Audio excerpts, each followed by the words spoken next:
Autoportrait, Qui van Dongen, 1895. Centre Pompidou, Mnam CCI, Dist.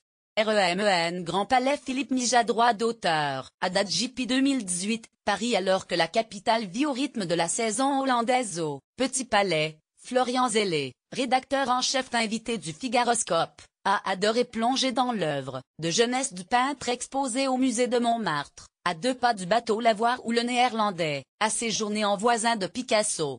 Une silhouette devant une fenêtre, dans le contre-jour, la masse, imprécise, indécise quoique audacieusement goudronnée, est celle de Qui van Dongen en 1895. Florian Zélé considère longuement cet autoportrait, près du centre Pompidou. Il remarque l'ample signature à sa base. Quel griffe! L'artiste n'a pourtant encore que 18 ans. Dans le cadre de la saison hollandaise qui bat son plein à Paris, de la Fondation Custodia au Petit Palais, le musée de Montmartre a choisi de se concentrer sur les débuts du peintre. Lorsque bohème, anarchiste, hanté par Van Gogh, Van Dongen le jette à quelques pas, en voisin de Picasso, au sein du bateau Lavoir. Cet autoportrait amorce parfaitement cette trajectoire qui, partie des avant-gardes les plus radicales, aboutira au portraitiste très couru, s'enthousiasme l'écrivain. Van Dongen ne sait pas alors qui il sera, mais on sent dans cette image un désir d'être incroyable, une revendication de quelque chose. Chacune des sections du parcours montre ensuite les multiples essais, tentatives, emprunts et concurrences. Autant de chemins plus ou moins fructueux. Autant de recherches et d'hypothèses vers le succès. Regardant Manet, Van Dongen retient le noir des hauts de forme lustrée. S'imaginant en Monet à Londres, il évoque le Sacré-Cœur partant de Brouillard, près du nouveau musée national de Monaco. Avec le vieux Degas, il partage les danseuses prostituées et autres acrobates populaires. Sa femme, rattachant son jupon, collection particulière, Bois-le-Duc, sans la sueur et l'absinthe. Féministe, il respecte l'autre autant qu'un Toulouse-Lautrec. Comme lui d'ailleurs, il traite du saphisme sans sarcasme, le bal. Outrepassant le pointillisme d'Insignac, le voilà frère d'armes des fauves au berceau passé ses références au classique du moment, le néerlandais en pâte épouse ses couleurs. Dans le genre, son carrousel, manège de cochon, va si loin que Matisse l'a acheté. Portrait de vieux clown, Stedelijk, Muséum d'Amsterdam, passerait bien pour un chef-d'œuvre expressionniste.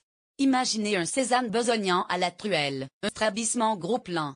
Non loin, outrepassant le pointillisme d'Insignac, le voilà frère d'armes des fauves au berceau. Beraim l'expose avec Matisse. Kenvelle aussi, qui l'accroche alors que, contrairement à son compatriote et devancier Otto van Ries, Qui van Dongen se tiendra toujours à distance de tout cubisme. Van Dongen ou le juste milieu entre les deux principales mouvances révolutionnaires de la Belle Époque. Bien sûr, le cœur du parcours évoque le rapport à Picasso. Ce serait lui, le frère ennemi, le plus génial de la horde de poètes et peintres montmartrois, qui lui aurait indiqué l'adresse du bateau Lavoir. Une position stratégique pour qui veut décrocher la timbale. De là on glisse aisément jusqu'aux galeries de la rue Laffitte, au Salon indépendant et au Louvre. C'est son portrait de Fernande Olivier en 1907, modèle et maîtresse fraîchement éconduite de Picasso, collection particulière suisse, regorge de sensualité au point de sonner comme une réparation. En revanche ces lutteuses de Tabarin, Monaco, ne répondent guère au vacarme des demoiselles d'Avignon.